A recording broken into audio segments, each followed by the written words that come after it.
Pneumonia एक respiratory system का disease है।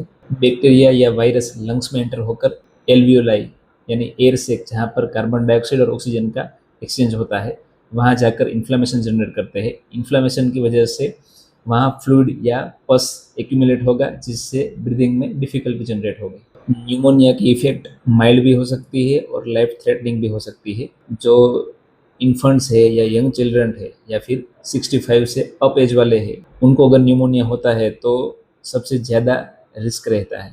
पॉजिटिव फैक्टर में बैक्टीरिया मोस्ट कॉमन है, जिसमें स्ट्रेप्टोकोकस न्यूमोनिया, वायरल में इन्फ्लुएंजा, कोविड-19 वगैरह से भी न्यूमोनिया होता है।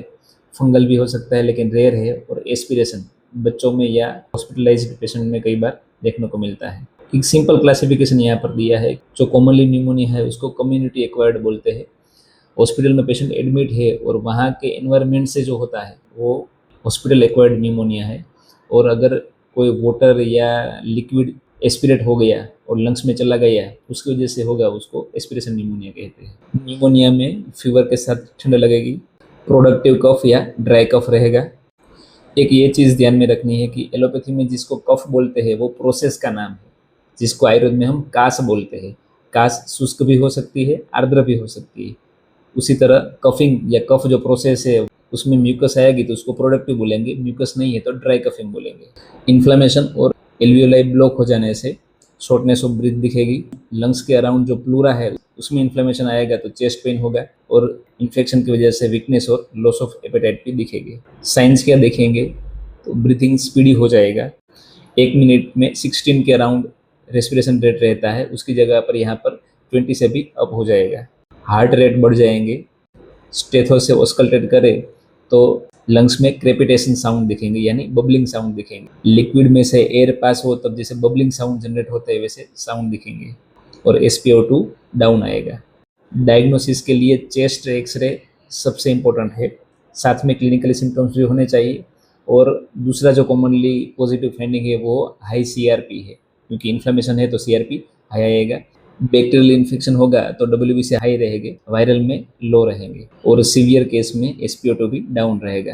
कोविड या इन्फ्लुएंजा जैसे कोई वायरल पैथोलॉजी बनी है तो उसमें PCR टेस्ट करवाना रहता है। कॉम्प्लिकेटेड केसेस में CT स्कैन करवाएंगे तो लंग्स की ज़्यादा डिटेल मिलेंगी। कॉम्प्लिकेशंस में प्लूरल इफ्यूजन, लंग एब्सेस हो सकता है, acute respiratory distress syndrome ARDS हो सकता है, सेप्सिस हो सकता है और रेस्पिरेटरी फेलियर भी हो सकता है।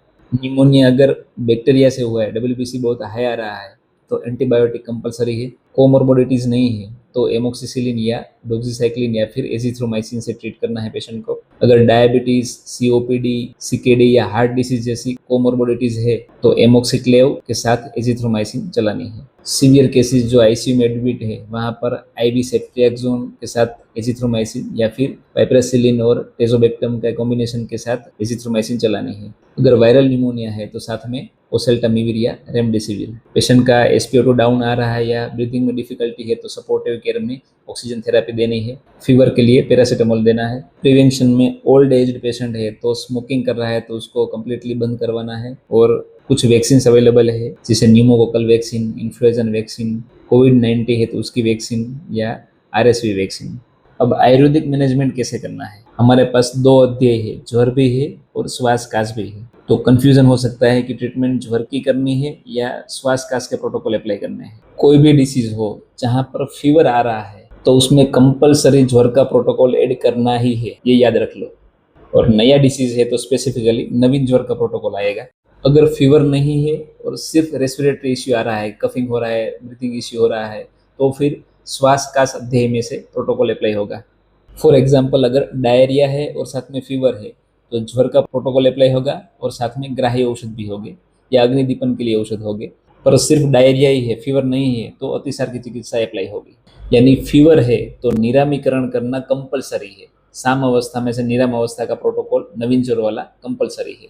मोस्टली ये देखा जाता है कि जो न्यूमोनिया के पेशेंट होते हैं वो कफ और वात डोमिनेंट और साथ में साम अवस्था लेकर आते हैं, इसलिए यहाँ पर ज्वर और श्वास कास की चिकित्सा साथ में चलेगी। तो नया पेशेंट है तो सबसे पहले लंघन कराना है। लंघन कराएंगे या फिर लघु आहार साथ में देंगे तो आम पाचन होगा, अग्नि बढ़ेगी और रस धातु क्लियर होगी। रस धातु का जो मल है वो दूषित कफ है इसलिए यहाँ पर कफ का प्रोडक्शन बंद करने के लिए लंघन कंपलसरी है। स्वेदन का यहाँ पर यूज करना है, जनरलाइज कर सकते हैं या फिर चेस्ट में स्वेदन दे सकते हैं या औषधि के क्वाथ से स्टीम इनहेलेशन भी दे सकते हैं। कंडीशन के हिसाब से धूमपान भी दे सकते हैं। जो भी औषधि कफवातहर है, उष्ण है, ज्वरघ्न है, उसका धूमपान दे सकते हैं। स्पेसिफिकली जैसे हरिद्रा की धूमवर्ती बनाकर धूमपान करा सकते हैं। डाइट में यवागु, मुद्गयूष या दाल चावल आदि जो लघु आहार है वही देना है। यहाँ पर कफ की दृष्टि भी है, इसलिए तिक्त रस के साथ साथ कटु रस युक्त औषध भी देने हैं। क्या अवॉइड करना है, तो कषाय रस आम स्तंभन करेगा, इसलिए अवॉइड करना है। दीवा स्वाप नहीं करना, कफ बढ़ेगा। मधुर और शीत आहार भी कफ को बढ़ाएंगे। ज्वर और दौर्बल्य है तो व्यायाम, व्यवाय, वेग धारण नहीं करना है। मिल्क प्रोडक्ट और फ्रूट्स भी मधुर अम्ल रस युक्त होते हैं तो वो भी अवॉइड करने हैं। श्वास की चिकित्सा में स्टार्टिंग में बताया है कि आक्त लवण तैलेन, लवण और तेल से चेस्ट पर अभ्यंग करना है, जिससे कफ पिघलेगा और फिर वमन से हम बाहर निकाल सकते हैं। यहाँ पर ऑयल मसाज बिल्कुल नहीं करना है क्योंकि ये साम अवस्था है, फीवर है साथ में। जब तक फीवर सबसाइड नहीं होता तब तक कोई भी मसाज करनी नहीं है, सिर्फ स्वेदन ही करना है। मेडिसिन का सिलेक्शन ऐसा होना चाहिए जो आम का पाचन करे, ज्वरहर हो और श्वास कास को भी कम करे।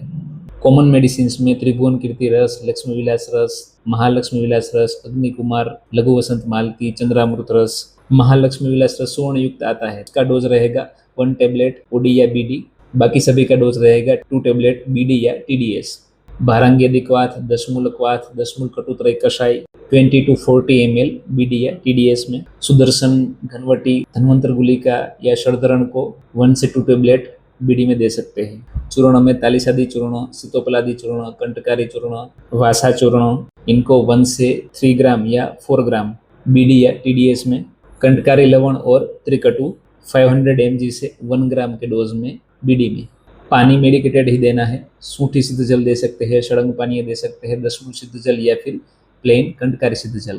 थोड़े दिन बाद जब फीवर अब नहीं रहा और सिर्फ रेस्पिरेटरी इश्यू ही है तब कनकासव, वासकासव, कंटकारी अवलेह, चित्रघरित अवलेह दे सकते हैं। अगर सिर्फ ड्राई कफ ही है तो स्नेह की जरूरत रहेगी तो कंटकारी घृत, वासाघृत आदि दे सकते हैं।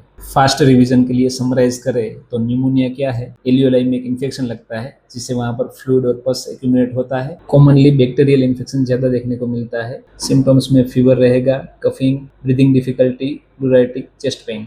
साइंस में tachypnoea, tachycardia, crepitation and SpO2 down रहेगा।